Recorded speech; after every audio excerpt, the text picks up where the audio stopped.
Welcome to DIA Today, Democracy in America Today. I'm Matt Parks alongside David Corbin. Glad to have you with us to explore the ideas behind today's headlines. My left eye sees pollution.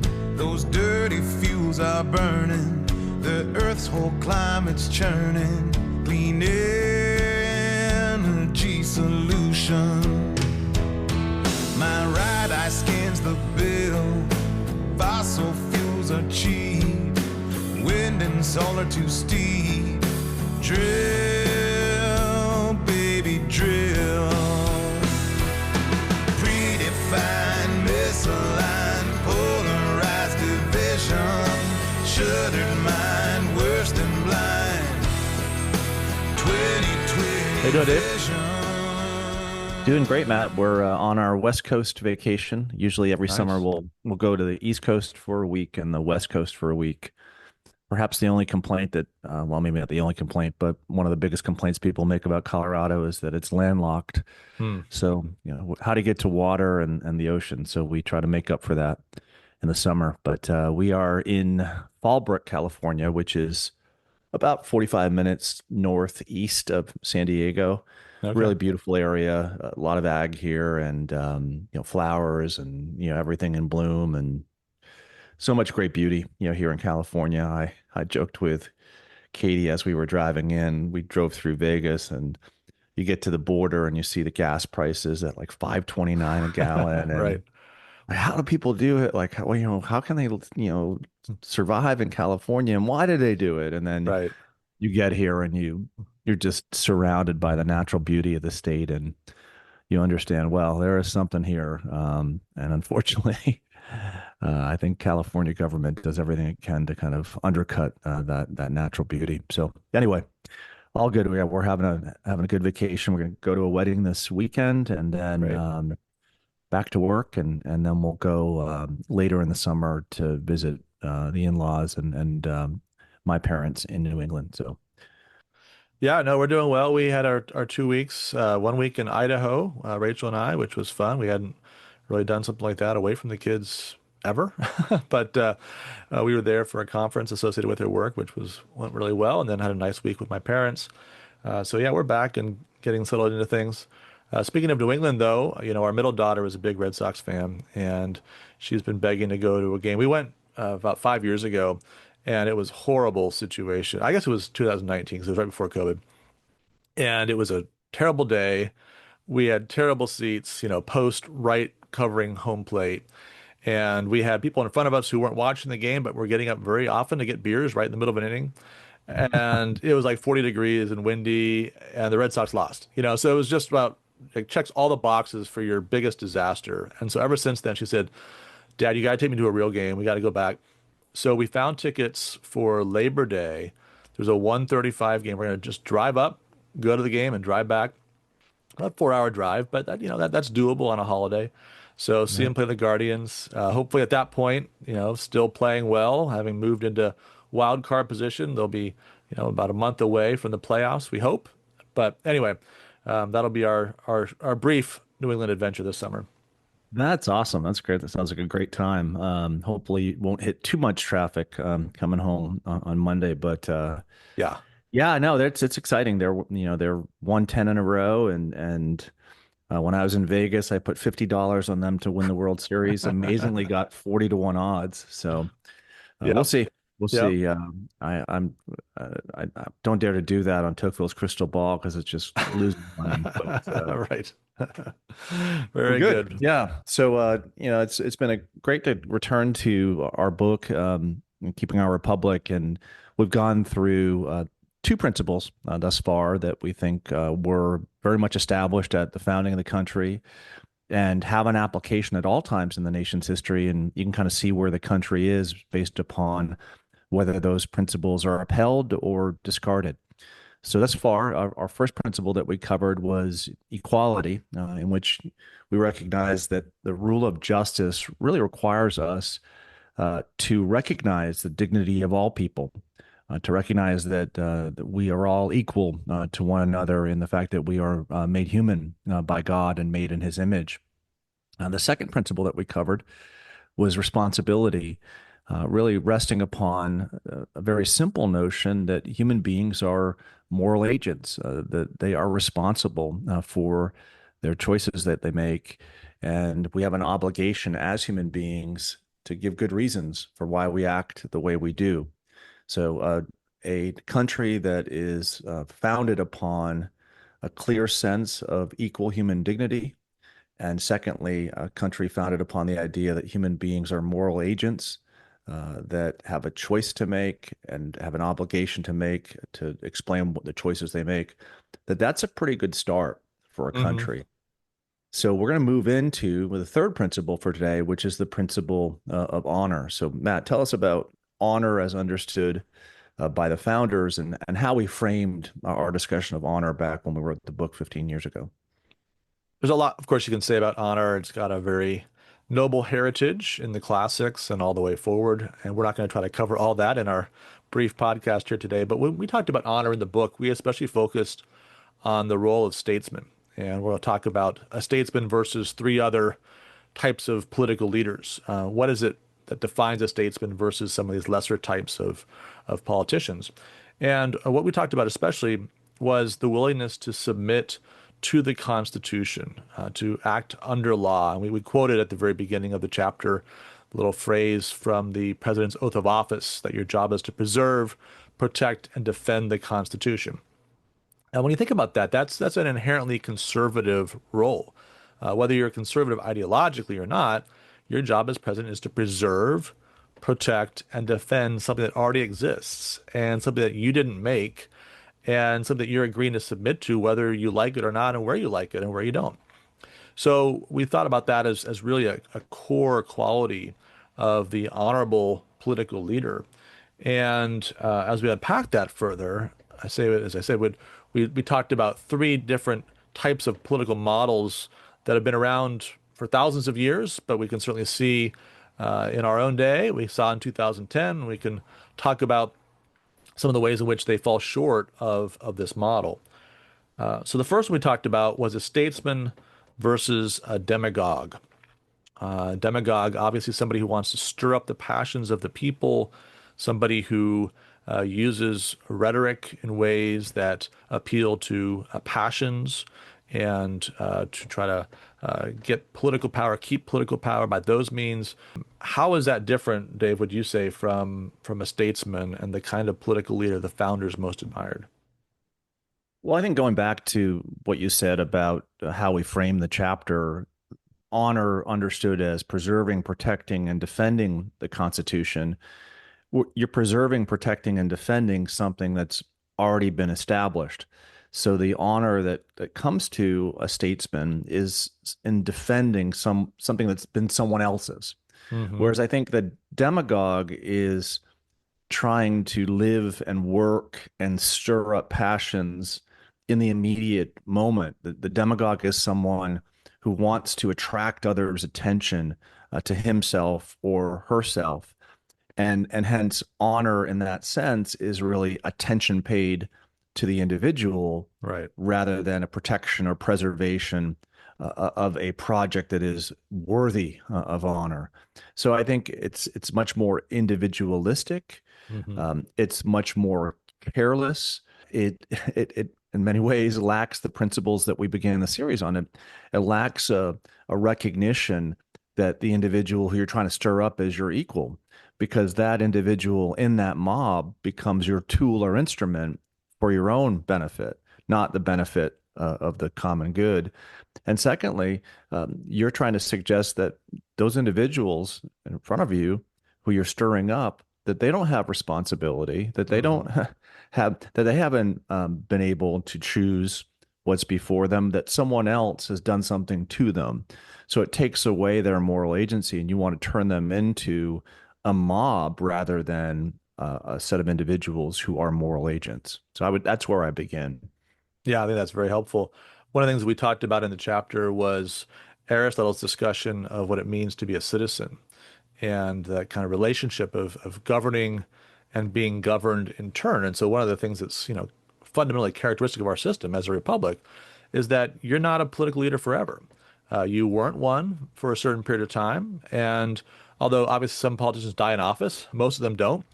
So for most people, there's a period where you're in office and then you're out of office.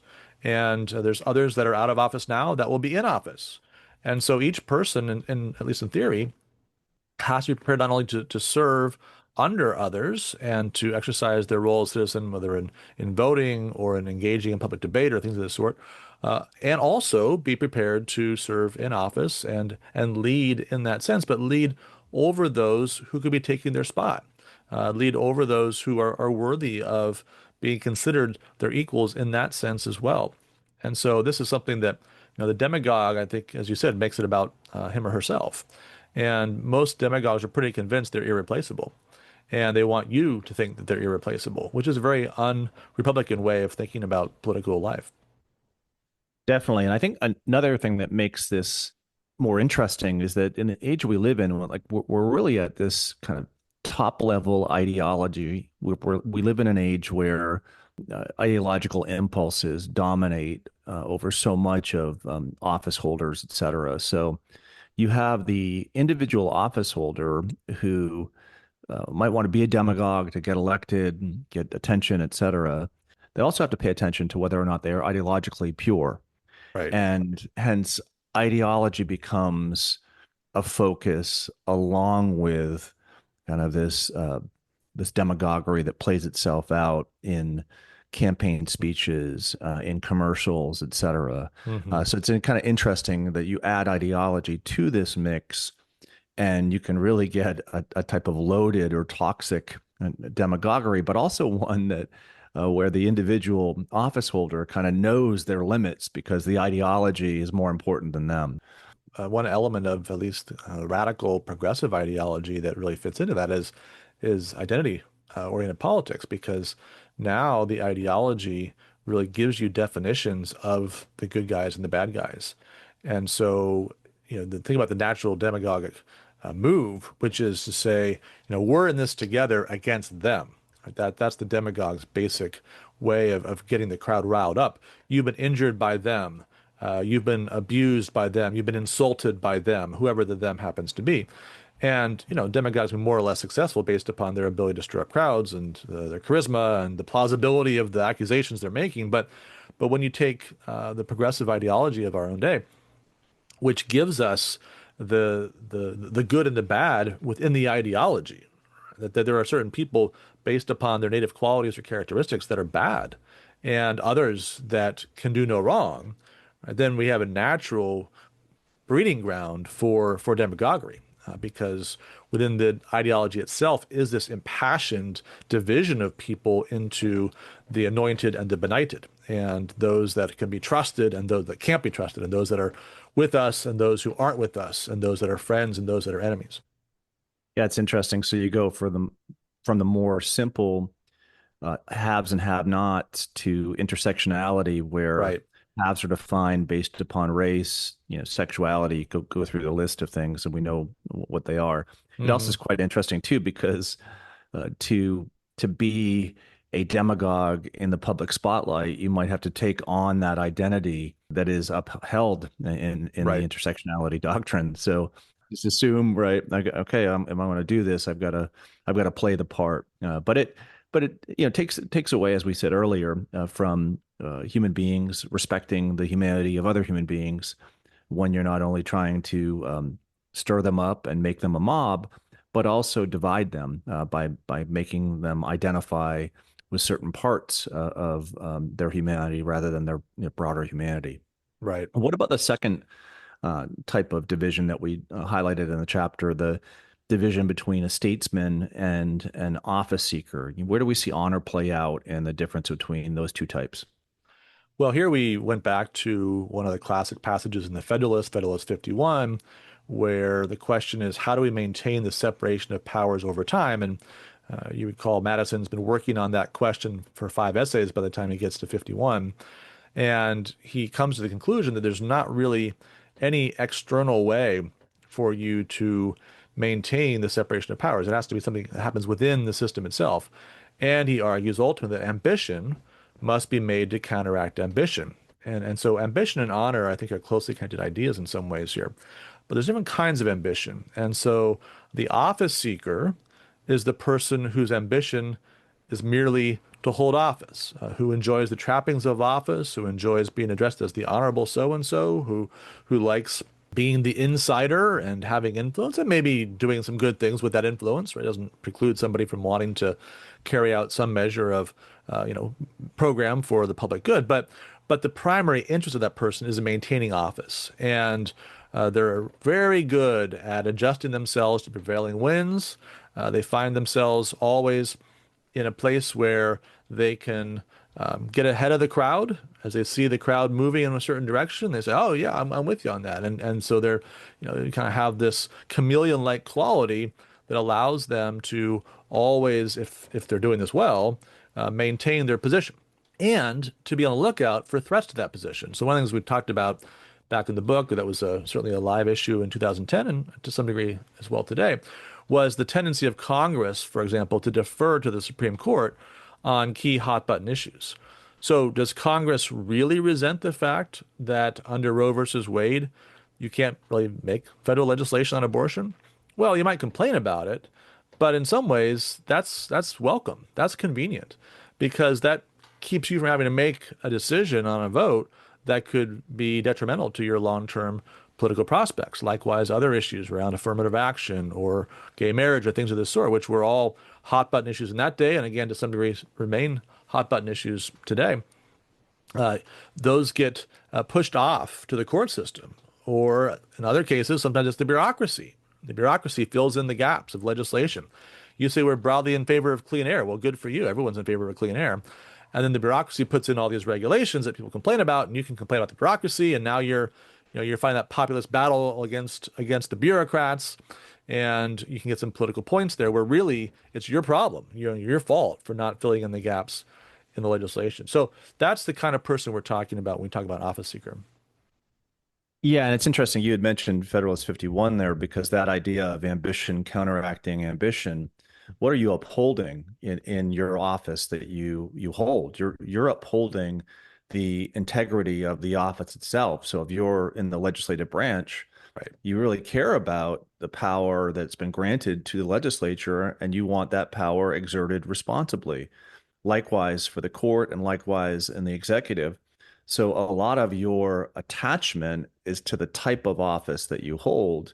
But once again, if all you care about is being elected, you're not going to uphold legislative power versus executive or judicial power. You're just going to want to get elected. Your measure of whether you're doing your job well is whether you still have your job. And that's a big difference from a type of politics in which the president would actually care about the authority that's been granted to him and want to use that constitutionally. Likewise, courts, right, and the legislative branch.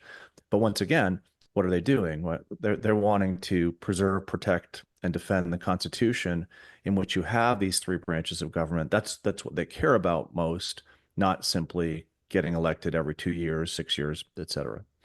And are you willing to bear the consequences of that responsibility? That's one of the key questions that I think distinguishes a statesman from an office seeker. A statesman is willing to bear those consequences. It means you may lose office, or it may mean that you lose popularity for a time and you have to rebuild that. So the willingness to uphold the Constitution, to uphold the deeper principles of the regime, even if that's temporarily unpopular, is the kind of thing we see in a statesman, but not an office seeker who's always focused on the immediate response of the approval ratings, the next poll for the next election.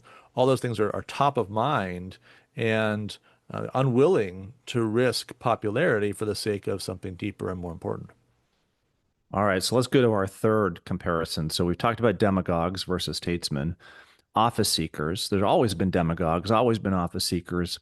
But how about the statesman versus a Caesar? A Caesar is a different type of individual, right? The Caesar is rebellious to the full because the regime that he has been born into or she's been born into is a regime and a constitution that he or she wants to overrun.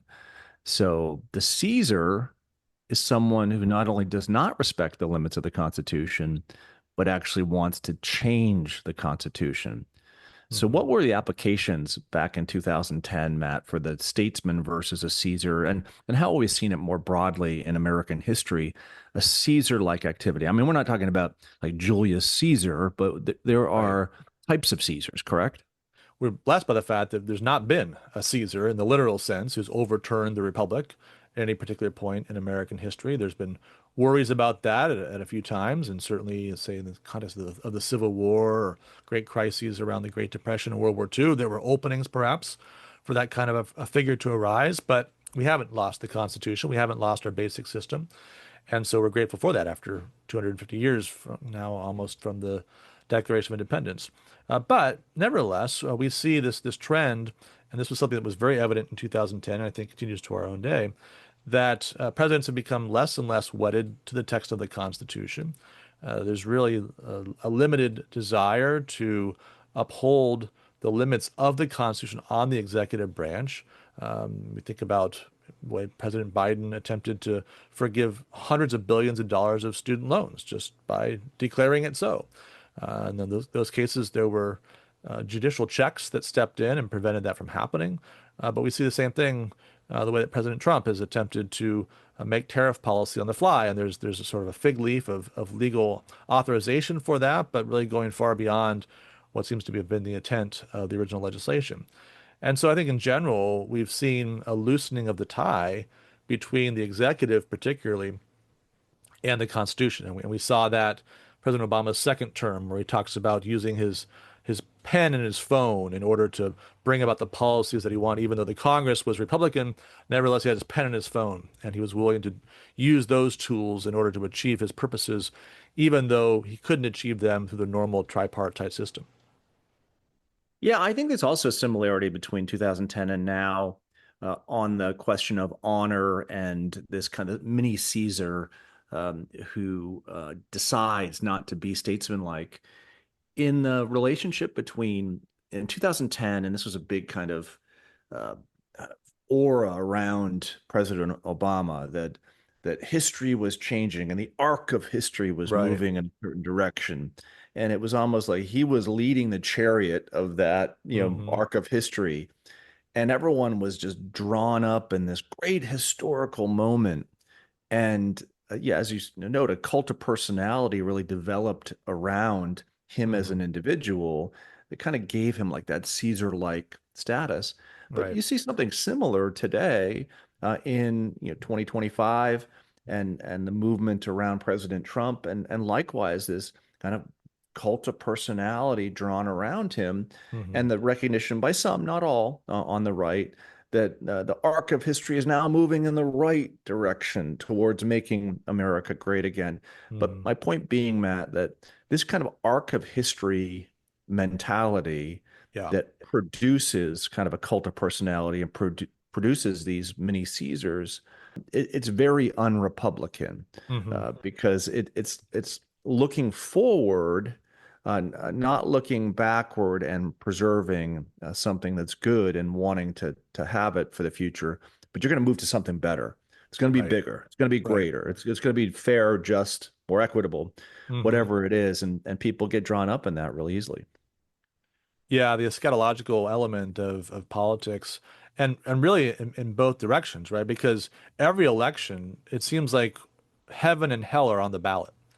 So if we win, we will bring in the millennial age, and we will establish greatness, glory, equity, justice, whatever those key buzzwords are for the given campaign. But if we lose, then all is lost. Democracy is on the ballot. America is on the ballot. This kind of stakes every time we have an election, and even midterm elections are often framed in those terms. That everybody's got to be out. Now, it doesn't seem like the American people necessarily respond to that. And we have had some decent turnouts in presidential elections, but the midterm elections haven't always been huge turnouts, and primary elections have been very small turnouts in some cases. But nevertheless, the rhetoric is this kind of millennial rhetoric that suggests that we're one election away, or maybe a couple of elections away, from either complete victory or complete disaster. And I think that is just the kind of context in which the mini, or maybe the real macro Caesar, can emerge, because you're no longer content with building on the foundation that's already been established. I mean, that's the key distinction. A Caesar looks around and doesn't have enough elbow room. Right? It's no good to be the next person in line to build upon the foundation, to be the 33rd successor in a movement that leads on to 50 more successors. That's not enough. That doesn't give them the fame, the desire, the design, the glory that they wish for. And so they need something else. And, you know, we referenced Lincoln's speech at the Young Men's Lyceum, where he talks about this impulse in those who want to be great, and the difference between being great under a constitution and exalting your greatness over a constitution. Lincoln's a great example here because Lincoln recognized he had that high ambition or honor, and he could see how that ambition could be corrupted, and how a corrupted ambition, a base ambition, could be the most dangerous thing for a republic. So to guard against that. Well, we see an application then for many Caesars today. I think we see a lot of demagoguery today. It's, you know, constant online, et cetera. What about office seeking today? I mean, we talked about it in 2010, how the office seeker kind of wants to delegate to someone else to make the tough decisions. But where are we in 2026 as we lead to this midterm election? You know, do we still have plenty of office seekers, and are things more difficult or less difficult for them today, Matt? Yeah, I think that's a great question. It's interesting. One of the things we've kept an eye on over the years, we've written about here and there as the opportunity has arisen, is the number of seats in the House that are competitive. So we have 435 members of the House. The latest numbers from the Cook Political Report, which is kind of the gold standard for this kind of analysis, is that only 70 of those seats will be competitive in 2026. So the rest of the seats, right, 365 seats, are basically already in one column or another. Now, that doesn't mean you couldn't get a big wave, right? If President Trump, has a burst of popularity that could lead some of those presumably Democratic seats into the Republican column, or vice versa, right? Some disaster could lead more Democrats to win in red districts, but probably not. And so you've got really all the energy and activity around this small number of seats. Now, what does that mean? Well, what it means is that in most districts, the real competition is in the primary, not the general election. That has consequences, because if I'm an office seeker, I have to know who are the voters I've got to convince. And in our day, that group is that predominantly over online activist class, right? Those people that that voted for Mamdani and in New York City, that group that turned out, right? That's not representative of the Democratic constituency of the city, much less the city itself. Nevertheless, that group turned out for him, and now he's sitting pretty well positioned to become mayor of New York City. Not because there's a huge number of people necessarily supporting him. Overall, the numbers that voted for him are like 4% of the voting population. When you think about the overall turnout and then his share of that turnout within that party, right, which is only one part of the city. But nevertheless, that small group had an outsized influence. And now, in a one-party city where you can't really expect to get a competitive race, Democrat versus Republican, now, again, all the action is in the primary. So that's the dynamic we see in an extreme way, obviously in New York City, but repeated 365 times around the country, where you better make sure you don't get on the wrong side of MAGA. You better make sure you don't get on the wrong side of the progressive activists in your district, because they're the ones that are going to decide whether you live or die in the next primary election. It would seem, after everything that we've said about office seeking, demagoguery, would-be pint-sized Caesars, et cetera, that this is a really difficult predicament that we're in. We've always been in it, et cetera. So I think it's interesting to look back at the chapter that we wrote in 2010, because within it was an excerpt from Federalist 55, in which Madison writes something I think that's helpful here, because if it's all just for naught and we're always going to deal with an imperfect human nature, et cetera, then why even care, and why even complain, and why even rally to something different? But Madison writes, as there is a degree of depravity in mankind which requires a certain degree of circumspection and distrust, so there are other qualities in human nature which justify a certain portion of esteem and confidence.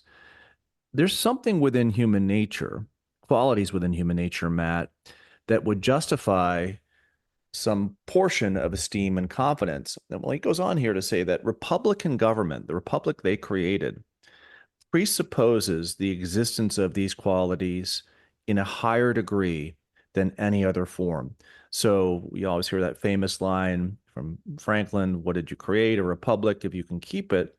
But here Madison is saying that human nature provides the ingredients that, if touched upon the right way, molded the right way, encouraged the right way, might allow for the republic not only to stand, to be kept, but to be made better. So one thing we didn't do in that chapter 15 years ago is we didn't take kind of a broader look at the question of honor relative to human nature. It was just was beyond the scope of what we were doing at that time. So we focused on this definition of the statesman versus the demagogue, office seeker, and would-be Caesar. But I think it's really interesting to kind of take a even broader step back and say, what is it that makes honor so essential to the establishment of a well-ordered regime? And how can it be corrupted? What are some of the things that might corrupt honor to the degree that it would, as a prerequisite for a healthy regime? Without it, you might move in the wrong direction. So I thought about this a little bit. I'm reading a book by a Canadian political philosopher named Waller Newell, and it's called The Code of Man.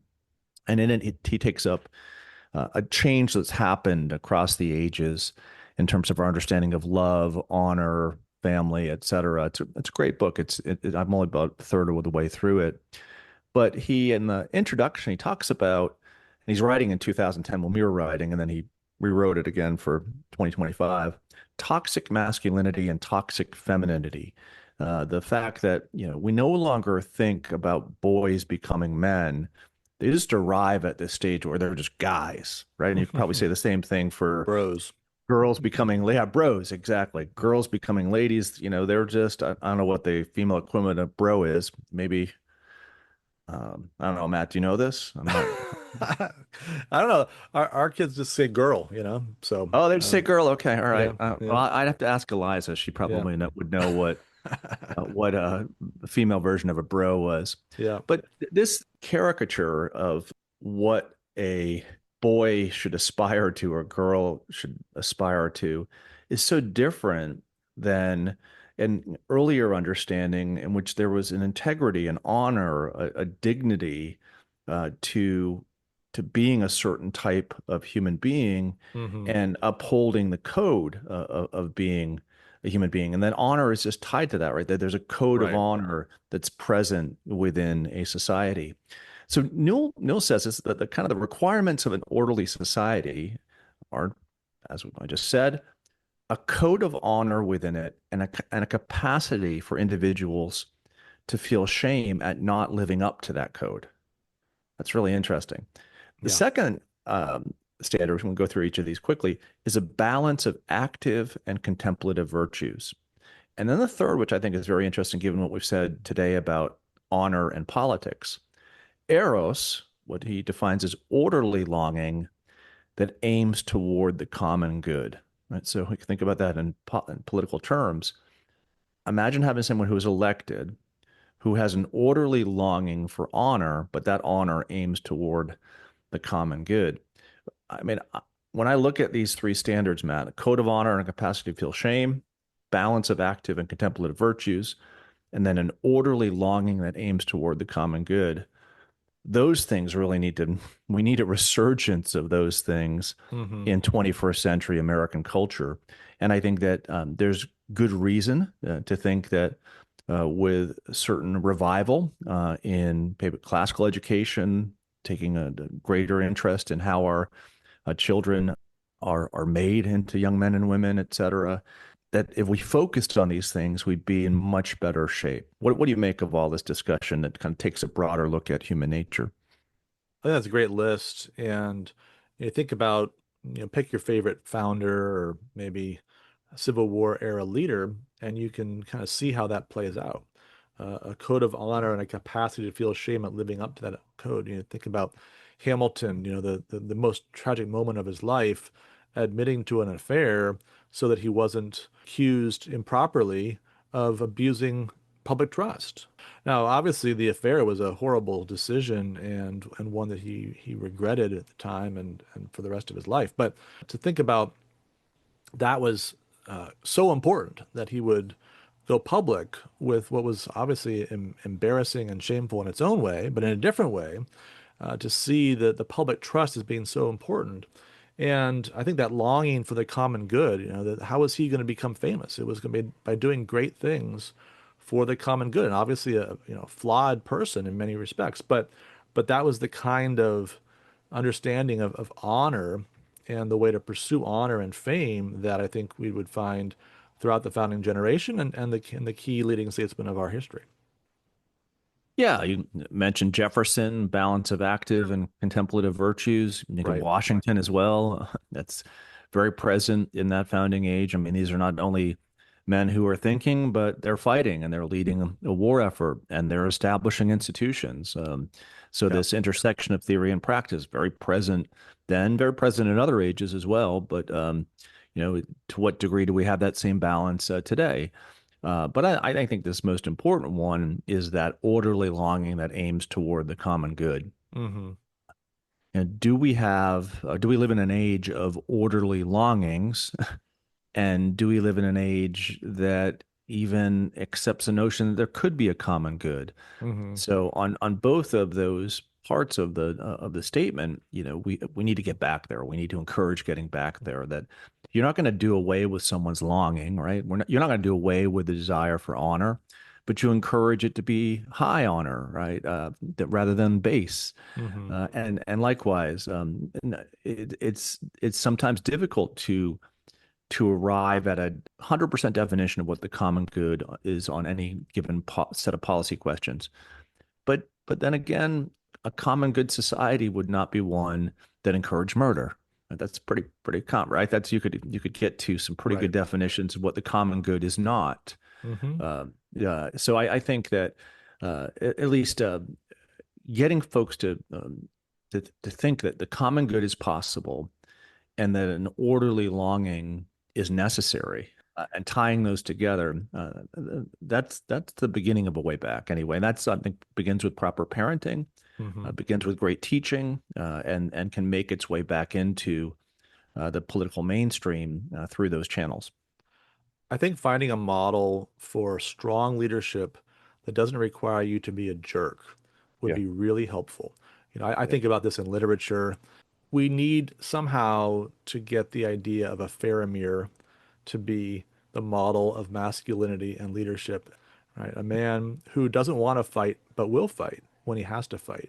A man who loves the good and the true and the beautiful, but who actually sees those things as part of a glorious vision for a good life that he can contribute to for all. Well, it's a good transition, Matt, to our Tocqueville's crystal ball, because you saw a semblance of that honor on display by Joey Chestnut Joey at the Chestnut. Nathan's hot dog eating contest. I don't know if you watched it live. We did. It was intense. I had guessed that he would break the record and hit 80. You would guess 65. He was at a ferocious pace. I think he ate like Mhm. almost 50 in 5 minutes. I said, Yeah. just need six more for a minute for the next 5 minutes. Yeah. It slowed down though. I think the official tally was 70.5. So somewhere in between.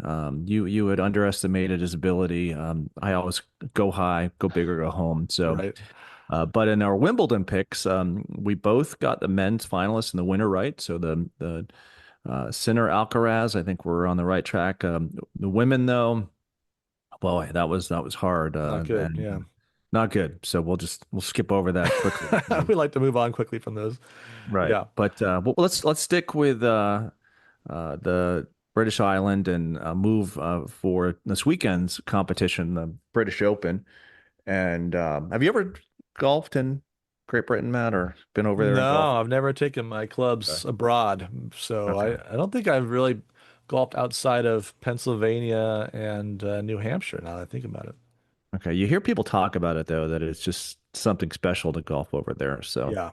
anyway, Yeah, I'd I'm like a to dis try a links course because, that layout, we had actually one, believe it or not, near Dickinson where I went to school. And I played there a few times, which is just a whole different layout where you don't have many trees. You've got all these deep bunkers and just a different kind of yeah. golf. Didn't have the winds that you often have with the British Open, so it made it a little bit easier. But it was fun to try that compared to your typical Central Pennsylvania course. All right. Well, we're going to pick our winner and our surprise top five person, and then of course we've got to kind of give our prediction for Jordan Spieth. I Right. think who we both enjoy as a golfer, and always makes the final round better when he's in it. So, Matt, who do you think is going to win the British Open 2025 British Open winner will be? Tommy Fleetwood. Okay. So I mean, there was an article actually in the Wall Street Journal today after I made the pick, talking about how he's won $30 million over the last 10 years and no tournaments, at least no tournaments that are sponsored by the PGA. He does win in Europe sometimes. So, I mean, he may not be at the top of the list of the favorites, but he's a great golfer, obviously successful. And, he always seems to have a little extra spark for the British Open. So I'm going to take my chance. I'm not going to take any chances. I'm just going to I'm going to pick Scotty Scheffler, and I don't even know if that's rolling the dice, but I just think he's a winner, so it's hard to pick against him, and we'll see what happens, and I'm sure he'll be in it, and then at the end, which is always good when you make predictions like this. Okay, surprise top five. Who do you think will? I've got the Ryder Cup captain himself, Keegan Bradley, who's been playing his way into being a playing captain. Had a surprisingly good year. I mean, he's only 39 years old, so it's probably a little bit early to make him Ryder Cup captain. It's kind of a career capstone sort of distinction. But anyway, they chose him, and he's risen to the occasion. I think he does it here as well. A top five.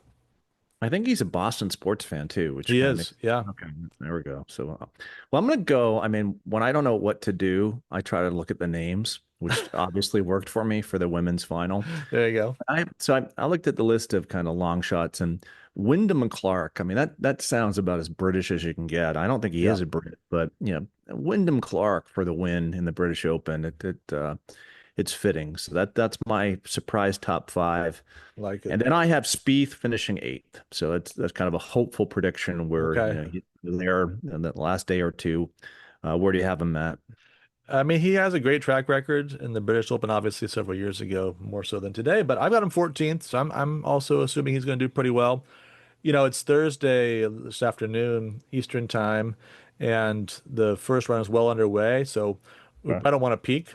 I think on Spieth that I saw a little bit ago. I will for you. Hold on. Okay. Let's see what I don't think it was great. So we may be hoping to make the cut by the time the show's over here. But anyway, he always is an adventure, and he can go on a run of 5 straight birdies. And then, of course, top that off with 3 double bogeys in a row as his driver lets him down. But we'll see what happens. Scheffler's tied for 6th right now. That's good. What you picked Tommy Fleetwood. Where's Tommy Fleetwood? I keep on going down the leaderboard. That's not good. Down. Tommy Fleetwood tied 55th, +1. 55th. All right. Okay. Still alive. He can make a comeback. He's still alive. That's right. Yeah. All right. Well, good stuff. It's always fun to watch these big tournaments. So. That's right. Very good. Well, thanks as always for joining us, and we will look forward to back with you in a couple of weeks for our 4th in the series on keeping our republic 2010 versus 2025. In the meantime, if you want to reach out to us, you can contact us at democracyinamericatoday@gmail.com, and we look forward to talking to you soon. 2020 vision.